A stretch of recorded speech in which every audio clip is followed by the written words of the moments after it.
There was a hearing earlier today that didn't get a lot of attention in the House Judiciary Committee, where the Homeland Security Secretary, Alejandro Mayorkas, testified. We covered the hearing from a couple of weeks ago, from I think 3 weeks ago, when FBI Director Christopher Wray did the same. And these hearings are starting to take on a very similar dynamic, where the better, smarter, and more serious members of the House Republican caucus focus on the censorship regime that has been systematically implemented by these agencies. That's what the Twitter files revealed. It's what a lot of other reporting revealed. It was why the liberal establishment became so contemptuous toward Matt Taibbi and toward that reporting, because they wanted that scheme to stay secret so that those of us who would denounce U.S. censorship could be told, oh, you're crazy, you're a conspiracy theorist, you're imagining things that aren't happening. The reporting forever prevented that tactic from taking place because it made manifestly clear that it is taking place. It produced the documents where you could see in real time the FBI, the NSA, the CIA, Homeland Security communicating directly with big tech to try and remove material and viewpoints that they regard as threatening because they constitute dissent. And the same, of course, happened during the COVID pandemic with health policy agencies. It is every time now there is a crisis or some significant policy. It's happened with the war in Ukraine. It happened with Russiagate. It happened with January 6th. It's all used as a pretext to escalate this domestic war on terror, this treatment of dissidents in the United States as criminals, this attempt to control the flow of the internet. And so at today's hearing, you have, again, a couple of really important exchanges that we want to show you with some of the better members of the committee who focused on this and produced really important and illuminating responses. And then every time at these hearings now, because Democrats can no longer deny the existence of the censorship scheme by the U.S. security state, they're now instead forced to admit that it's happening and to defend it. And they're starting to defend it with an increasing level of candor about what they really think. In particular, they're starting to argue that it is unpatriotic and even a form of treason or domestic extremism to erode trust and faith in these agencies. In other words, that criticizing the CIA or Homeland Security or the Justice Department or FBI is intrinsically wrong and dangerous, and that it shouldn't be done, because to do so fosters domestic extremism, meaning it makes people aware of what their government is actually doing and therefore causes them to be angry about it. And the Democrats' view is that should never be done, that no patriot would ever dare criticize the government, because to do so spreads the seeds of doubt about what our government is doing, erodes faith and trust in the government, and therefore is rightfully considered dangerous to our national security. And we want Homeland Security and the FBI and the CIA to be monitoring and hunting for dissent of that kind.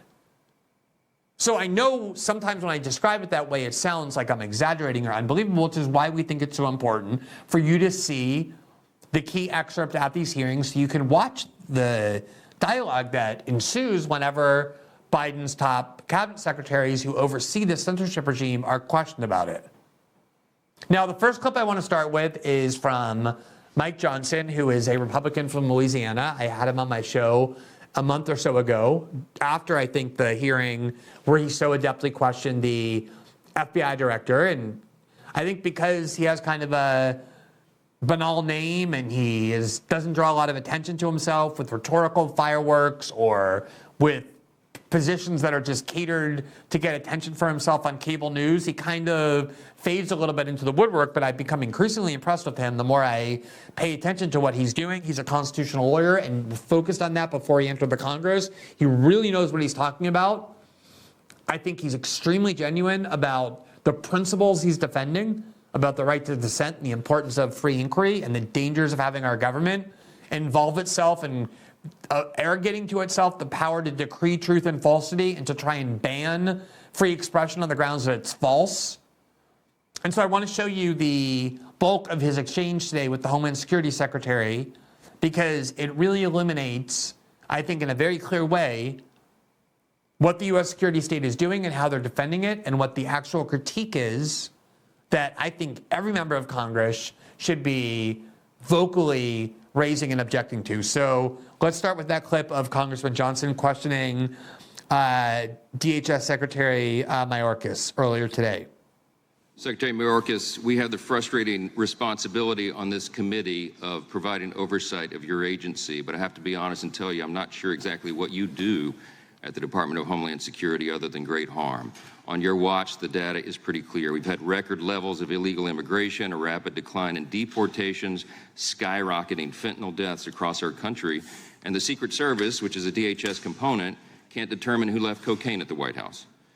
In the middle of all this, you created this Cybersecurity and Infrastructure Agency, CISA, which is a division of DHS. And it's one of the Biden administration agencies that colluded with and coerced the social media companies to censor Americans' protected free speech online. That's specifically detailed in a 155-page court opinion that came out of the federal court in Louisiana in the landmark litigation of Missouri v. Biden. Have you read that court opinion? Congressman, I have not, and the Cybersecurity and Infrastructure Security Agency does not censor speech. Okay. All right, let me just stop there for a second, because when he questioned FBI Director Christopher Wray, he devoted 5 minutes of his time to asking about this court opinion. And I had him on that night and mentioned the fact that I'm actually amazed at how little attention that court opinion is receiving. Just to remind you, it was a federal judge who, for months, reviewed the record in a case brought by the attorneys general of Louisiana and Missouri that alleged that the federal government, not in an individual or isolated way, but in a systemic way, is functioning to censor the internet, to suppress dissent, exactly what the First Amendment is designed to prohibit.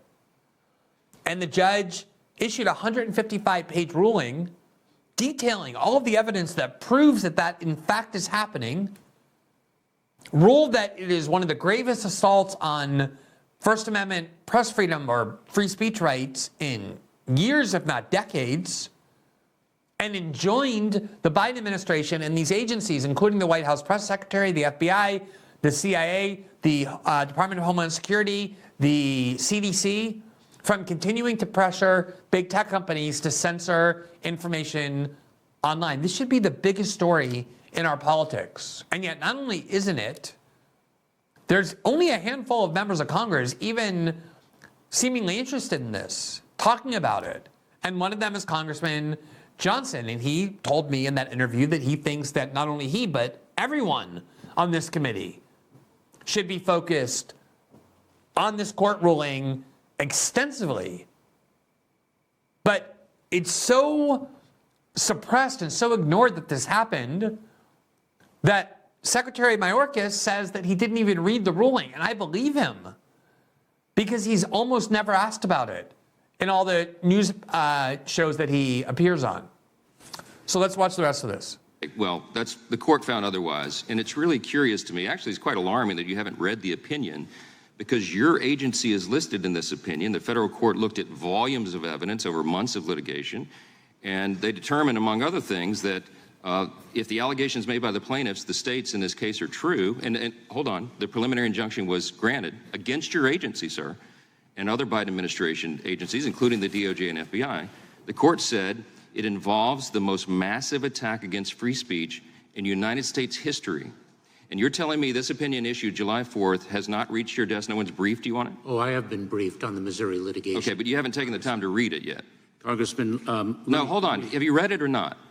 I have read parts of it, Congressman. Oh, parts of it. Did you read the parts where it said that this is Orwellian and dystopian, and that your agency is involved in a massive cover-up of specifically conservatives' free speech online? Congressman, the Cybersecurity and Infrastructure Security Agency is not involved in such conduct. Okay, well, the court found otherwise, and you stand here under oath and you give us these answers that we know are not true, because this is demonstrably untrue. I'm suggesting to you that you're saying things to us under oath that are proven by the record to be untrue. Let me ask you about this specifically.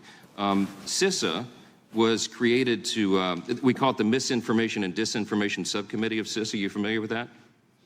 Congressman, the MDM subcommittee, you're familiar with that? Congressman, I am very well aware of the threat of disinformation emanating from adverse nations. Are you familiar with the subcommittee? Just answer the question. I am. Okay. Does it still exist? Congressman, are you speaking of the... Does the MDM subcommittee still exist?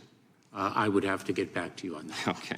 All right. Kind of a big deal in your agency. I'm kind of shocked that you don't know the answer to that. Can you define what misinformation is? Congressman, misinformation is false information that is disseminated to... Excellent. Who determines what is false? Congressman, our focus... No, who determines what is false in your agency? Congressman, If you're going to pull something off the internet and collude with a social media platform to make sure Americans don't see it, who determines what's false? Congressman, we don't do that. That's not true. That is not true. That is not what the court has found. I know that any of you who watch this show or who have been paying attention to the news cycle at all know that what he's saying is a lie. We read in the Twitter files endless streams of emails emanating from Homeland Security officials to Twitter detailing all of the content they wanted removed on the ground that it constituted disinformation in their eyes. Not from Al-Qaeda or ISIS or Russia or Iran, but from American citizens who were talking about COVID or the war in Ukraine or any number of other controversies. And that's why Congressman Johnson is uncharacteristically angry here, because he knows that what he's being told by the secretary under oath is a lie. Even before the Twitter files began, my former colleagues at The Intercept, Ken Klippenstein and Lee Fong, who we're going to have on the show tomorrow, Lee Fong, that is, published an article that I hope you'll go read. We've been over it many times before. I'm going to ask Lee about it tomorrow in light of this testimony, that published a previously classified plan by Homeland Security on more ways to infiltrate these companies to make sure that their desires for censorship were fulfilled. The scandal that erupted when they tried to appoint that joke of a person, Nini Yankovic, as the disinformation czar, came from Homeland Security. They have dozens of programs designed to identify what they consider to be disinformation and censor it off the internet. And all he's trying to do, Congressman Johnson, is his job of getting the basic facts to try and understand how do you determine what is true and false to call it disinformation. And you just see him getting the runaround, not with evasive answers, but with lies. And it is frustrating because he's seen all the same information that you have. This is not a Republican talking point. This is what the documents show. We've had people testify under oath that say, and you just defined the term, you're telling me that you don't know who determines what is false? Congressman, what we do at CISA, the Cybersecurity and Infrastructure Security Agency, is identify the tactics that adverse nation states use to weaponize disinformation. Okay, what is disinformation? What is disinformation? Disinformation is inaccurate information. Who determines what's inaccurate? Who determines what's false? Do you understand the problem here? The reason the framers of our Constitution did not create an exception for quote-unquote false information from the First Amendment is because they didn't trust the government to determine what it is. And you have whole committees of people in your agency trying to determine what they define as false or misinformation. That is not true. Well, then what is true? What we Please do enlighten us. is what we do is we disclose the tactics that adverse nation states are utilizing to weaponize information. No, sir. The court found specifically, it's a finding of fact that is not disputed by the government defendants, the Biden administration, your agency, the FBI, or DHS, not in the litigation.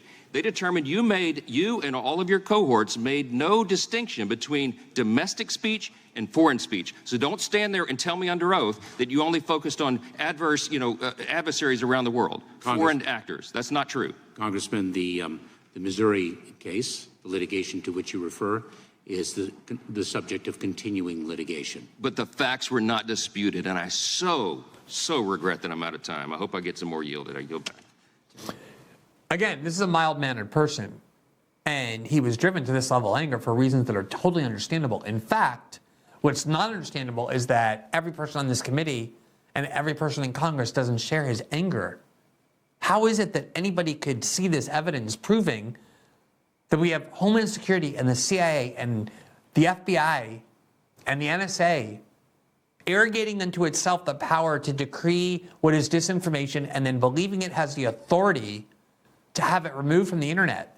And they're spending enormous amounts of money on these programs to combat what they regard as disinformation. Again, not from foreign state actors, as he tried to imply repeatedly, but from American citizens. In fact, that is the focal point of these programs.